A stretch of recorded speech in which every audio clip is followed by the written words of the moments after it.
The Canberra bubble and the people who guard the people inside the bubble, the Canberra Press Gallery, they tried to tell us that no one cares about immigration. Andrew Giles, yeah, he should go, but the Prime Minister's awesome for keeping him around. No one cares. The same people told us that, geez, this budget from Jim Chalmers, I tell you, it's going to win so many people over. I mean, it's just a series of masterstrokes because he's really dealing with cost of living. When, of course, the reality, you and I both know, was people hate incompetence, that's what Andrew Giles is, and people don't like BSs, which is what Jim Chalmers is when it comes to his budget and the too little too late to actually change anyone's life about cost of living.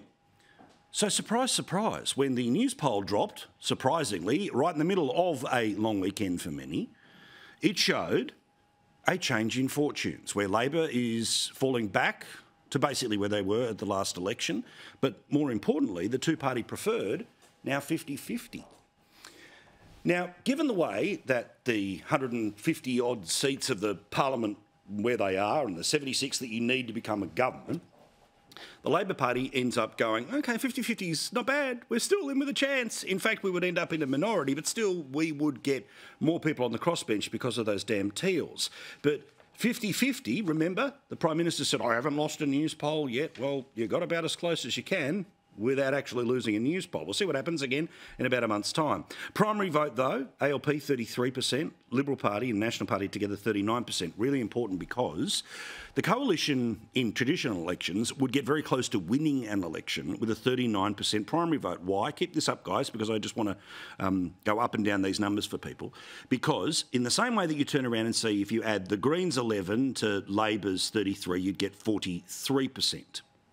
Well, if the majority of people who voted One Nation ended up voting coalition, then of course that would end up as, say, 45, 46%.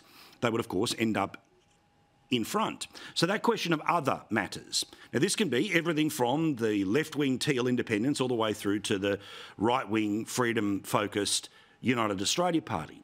But the central point is this. Whichever way you plan to vote at this upcoming election, your preferences always matter. You should always put the party that ultimately you want to provide ministers and a Prime Minister, rather than put them all last, put them all last. No, you can't do that. If you do that, well, you end up in a scenario where Labor, because many other candidates basically are little proxies for the Labor Party, a lot of preference whispering goes on, where all of it basically goes back to the Labor Party. So if you are somebody who would like to vote for your local independent for whatever reason, but then you'd really like the Liberal Party to be the government, well, then you've got to put them at number 2. And, of course, the same for Labor. Otherwise, there is a chance that people who you think you're voting for are actually just all ways of distracting you from the vote that you really want to give. But more importantly, if an election was held right now, and it isn't, we're not in the middle of an election campaign, we are, of course, quite some distance from. Now, I thought there was a chance of one in and around August, but if the numbers stay like this, which there's no suggestion it would change, they'd lose 5 seats. That means they'd end up on 72 seats. Yes, they would end up with more seats than the coalition, who may well get into the very high 60s.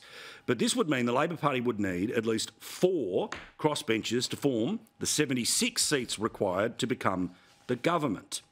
Where would they come from? Well, they can do a deal straight up with the Greens and bang, they get their 76. Well, they say they're not going to do that deal. The Teals, well, they come from traditionally Liberal seats, so why would they back them in? You don't think that Monique Ryan or many of the other pretty hardcore left-wing, and certainly in my view the Victorian Teals, well, they could end up providing 2 of the votes that are required. As for the other, which is 6, you've got a scenario there of people like Rebecca Sharkey from Centre Alliance, Katter, of course, from Katter's Australia Party. You've got Wilkie, a whole bunch of other ones. And then the actual list of crossbench at the moment does also include 2 seats that are currently former Liberal or National people who decided to run away. One, Andrew G, out of fear of the Teals coming for him at the next election, so he thought he could teal himself up, bizarre, despite the primary vote he got at the last election in his seat, but still. And then, of course, you have the Russell Broadbent, who's annoyed that he's lost his pre-selection. So those seats are assumed to go back to the coalition. So the numbers are really tight. They're really tight because of the lack of performance from the government on actually dealing with the issue that you care about, which is cost of living, them telling you that a few crumbs off the table is the greatest meal you've ever had in your life, and the Australian public says, no, thanks for the cash, but no, it's not going to change my or anyone else's world.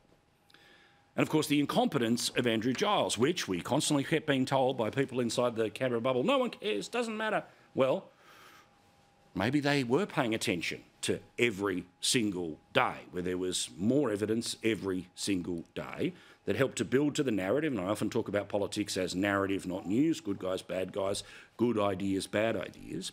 And the narrative has well and truly been built around the government, and it happens to be true, that incompetence is accepted inside the government because to admit failure in any way, shape or form would of course result in the weakening of a government. But of course the arrogance of not admitting their mistakes, well, has been rewarded with what you've just seen in the polls. But it's just the polls.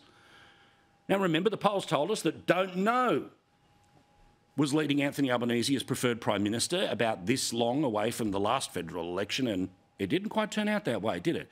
So just as we've said in 2019, nothing is inevitable, and I repeat it now to anyone who thinks they definitely know what's happening at the next election.